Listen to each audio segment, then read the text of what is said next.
With the shock of Saturday's loss to Hibernian still fresh in the minds of the Ibrox faithful, frustration is boiling over. The noise around Rangers right now isn't just disappointment, it's concern anger and a real sense that something at the core of this squad is broken. Another defeat at home, another performance lacking energy and direction, and once again the same old story. Too many chances missed, too many goals conceded, and far too little accountability. This isn't a blip anymore. This is a pattern. Rangers have now suffered 5 straight defeats at Ibrox, something that would have seemed unthinkable just a few seasons ago. The fortress has crumbled, and for many supporters, the excuses have run out. What we're seeing isn't just about poor form. It's a deep-rooted issue that stretches from the pitch to the dressing room and possibly even higher up. Former Rangers striker Chris Boyd didn't hold back in the aftermath of the latest humiliation. Speaking with the kind of passion only someone who's worn the shirt can understand, Boyd ripped into the squad.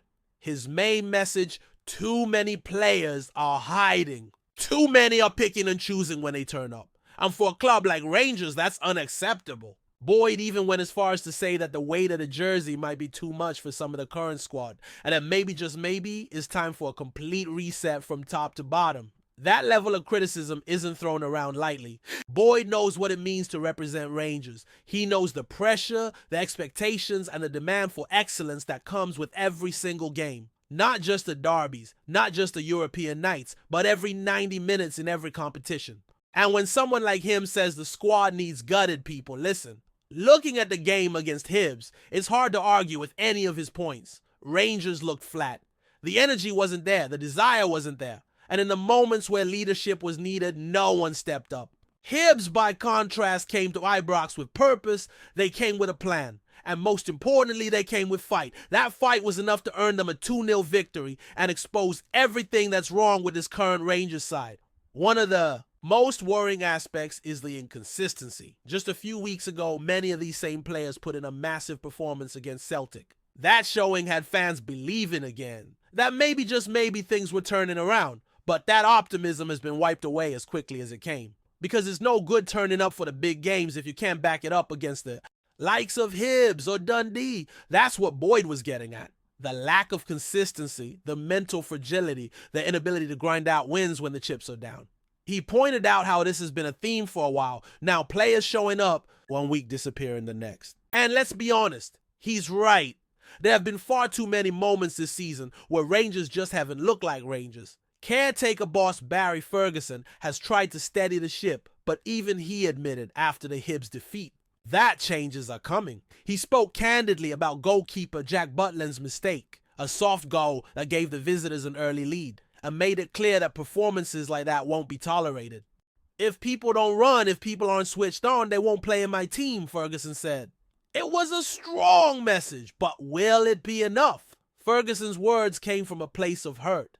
He watched the Rangers side outworked and outfought on their own pitch. That's the kind of thing that sticks with you. He promised that things will be different on Thursday when Athletic Club come to town in the Europa League quarterfinals, but he also admitted he hasn't had time to fully scout them because the issues at home have been taking up all his focus, and fair enough. Right now, the biggest battle for Rangers isn't against European opponents, it's within themselves. The fight to rediscover pride, to find that hunger again, and to prove they belong at this level is the real challenge. Ferguson seems up for that battle. The question is whether his players are. The supporters, meanwhile, are losing faith. Ibrox used to be a place where opponents feared to tread. Now teams come to Glasgow believing they can get a result. That's a dangerous shift in mentality, and one that needs to be reversed fast. But to do that, Rangers need more than just talent. They need leaders. They need players who understand what it means to wear that shirt and who aren't afraid of the expectations that come with it. Boyd also made a point that hit hard about how managerial changes haven't fixed the problems. Different faces in a dugout, but the same issues on the pitch. That tells you everything. This isn't about tactics or formations. This is about character. About whether the players in that dressing room truly have the mentality required to represent Rangers Football Club. The irony is that there are moments here and there when the quality shines through. When players like Dessers or Cantwell show flashes of brilliance. When the backline holds firm. When Butland makes a big save. But those moments are fleeting. They're not sustained. And that's the problem, because at Rangers quality isn't enough. You need consistency. You need to perform every single week, no matter the opponent. It's also worth noting that all of this comes with a massive Europa League tie looming. Athletic Club are no pushovers, and if Rangers turn in another performance like the one we saw on Saturday, they'll be punished. But maybe, just maybe, the magnitude of the occasion will bring out the best in this team. That's been the pattern. After all, poor in the league, strong in Europe. But how long can that continue? Ferguson knows time is running out. He's made it clear that standards must rise, that mistakes will have consequences, and he's challenged his players to show they still belong in the fight. Because if they don't, the club will have no choice but to rebuild, to clear out the deadwood and start again. Former midfielder Graham Roberts added another layer to the conversation when he revealed he once urged the club to sign Dele Alli, a player full of talent but short on guidance, according to Roberts. His point that sometimes potential isn't enough. Players need support, leadership, and the right environment to thrive. And right now, Ibrox doesn't seem to be offering that. As it stands, Rangers are a club at a crossroads. The next few weeks will be crucial, not just for the season, but for the future of this squad. Performances need to improve, attitudes need to change, and the badge on the shirt needs to mean something again. Because if it doesn't, the calls for sweeping change will only grow louder. Let's be honest, Rangers fans don't ask for much. Just passion, effort, pride, the basics. But when even those aren't being delivered, questions have to be asked. And unless answers come quickly, there's every chance this season will end. Not with a bang, but with a whimper. In the midst of all the chaos, it's impossible to ignore the emotional toll this is taking on the fans. For generations, Rangers have stood for something bigger than football, a sense of identity, tradition, and resilience. And what makes this current situation so difficult is that those values feel like they're slipping away. When supporters pack out Ibrox week after week, rain or shine, they do it with the belief that the players on the park will match their passion. Lately, that connection feels broken. The atmosphere against Hibernian wasn't just flat, it was disheartened. Supporters weren't just angry, they were deflated. That's a dangerous place to be, especially at a club where the fans are the heartbeat. You look at the reaction after the final whistle and it tells you everything. Boos ringing, out heads shaking in disbelief, and people leaving early, not because they don't care, but because they care too much. There's a feeling now that this isn't just a bad spell, it's a rot that's set in. And if it isn't dealt with swiftly and decisively, the damage could go far beyond just this season. That's the reality Barry Ferguson is facing as he prepares for one of the most important matches in his short stint as interim manager. The Europa League quarterfinal against Athletic Club now takes on a whole new level of significance. It's not just a European tie, it's a potential turning point. A win could reignite belief, restore some pride, and offer a glimmer of hope in what's been a brutal campaign. A defeat, especially a heavy one, could trigger full-blown crisis mode. And while Ferguson has spoken honestly about not having watched much of the Spanish side, yet he knows what's at stake. His focus is laser-sharp, fix what's broken, get the basics right, and demand more from every single player that pulls on the jersey. But how do you fix something that seems so fundamentally flawed?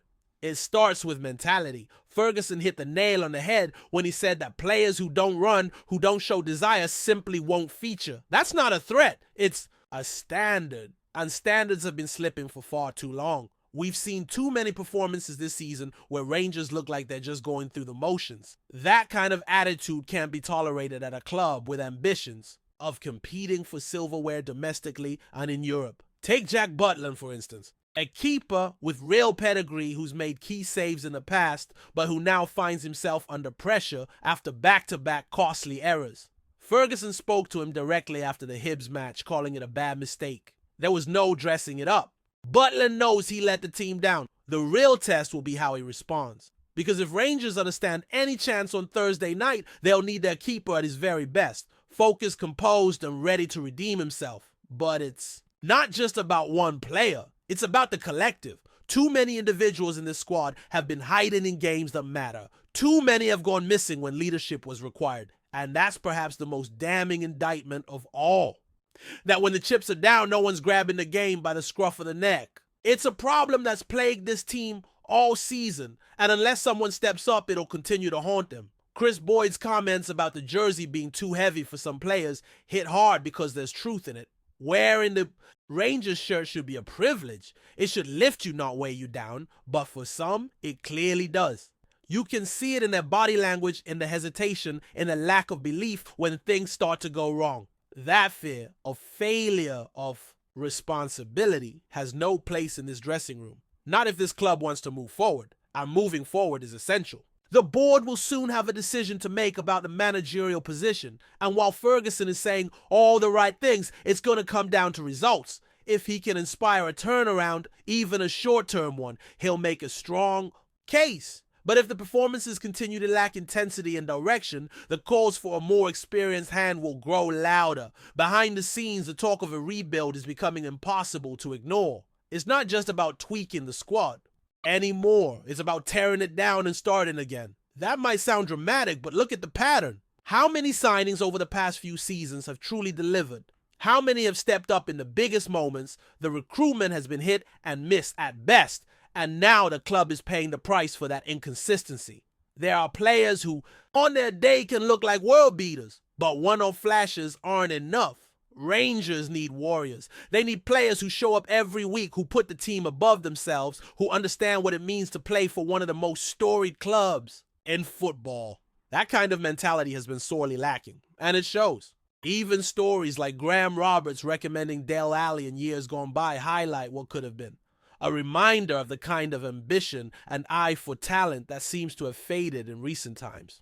Alli, once a bright star, is now struggling to stay on the pitch, recently sent off just minutes into his debut for a new club in Italy. That fall from grace mirrors what's happening at Ibrox in a strange way. Moments of brilliance lost in a sea of inconsistency and unfulfilled potential. For now, all eyes are on Thursday. That game could define not just the European campaign, but the direction the entire club takes in the coming months. A win could calm the storm. A loss could intensify it. Either way, the message is clear: no more excuses, no more hiding, no more half-hearted performances. The fans have had enough, and so has the club. It's time for the players to decide. Are they part of the solution or part of the problem? Because one thing is certain, the badge on the shirt demands more, and the people in the stands deserve a team that fights for every blade of grass. Before we continue, make sure to subscribe to our channel and turn on notifications to get all the exclusive news about Rangers FC. Don't overlook any details about your beloved team. It's crucial for Rangers FC fans. Imagine this: a packed Ibrox, floodlights flickering to life, and the roar of the crowd rising as a familiar Scottish striker steps onto the pitch, not in maroon, but in blue. Lawrence Shankland, the Hearts captain and talisman, may be on the brink of a stunning switch to Rangers. And if the rumors swirling around Govan prove true, this could be one of the most dramatic transfers Scottish football has seen in recent years. Whispers of Rangers' interest in Shankland have grown louder in recent weeks, with club insiders reportedly impressed by his consistent goal-scoring record and natural leadership qualities. With over 50 goals for Hearts in less than 2 seasons, Shankland has proven himself as one of the deadliest strikers in the Premiership. His instinct in the box, combined with an uncanny ability to score from distance, has turned him into a fan favorite in Edinburgh, one whose departure would surely leave a massive void. But Shankland's journey to this moment wasn't straightforward. From his early days at Queen's Park, where he juggled football and part-time work, to bouncing around on loans while contracted to Aberdeen, the path to stardom was anything but linear. It was only at Ayr United and later Dundee United where he truly exploded onto the scene, earning a Scotland call-up and eventually securing a move abroad. Though his stint at Beerschot in Belgium was brief, the experience only sharpened his edge, something Hearts have benefited from immensely since his return. Rangers, on the other hand, are seeking a proven domestic striker who can handle the weight of expectation and the pressure of Old Firm derbies. With their current front line lacking consistency, Shankland's potential arrival could be a decisive move in the title race. His leadership on and off the pitch, especially during Craig Gordon's injury absence, showed that he's not just a goal scorer. He's a captain, a motivator, and a winner. If Shankland does indeed cross the divide and pull on the famous blue shirt, it won't just be a transfer, it'll be a statement. one that signals Rangers intend to reclaim dominance, and one that could tilt the balance of Scottish football yet again. Keep your eyes on this one, because if the Hearts hero heads west, the Premiership just got a whole lot more interesting. Greetings. Fans, make sure to hit that like button and subscribe to the channel, as it's greatly appreciated by Rangers FC. And don't forget to share your thoughts on the news in the comments section below. Until the next video, stay tuned.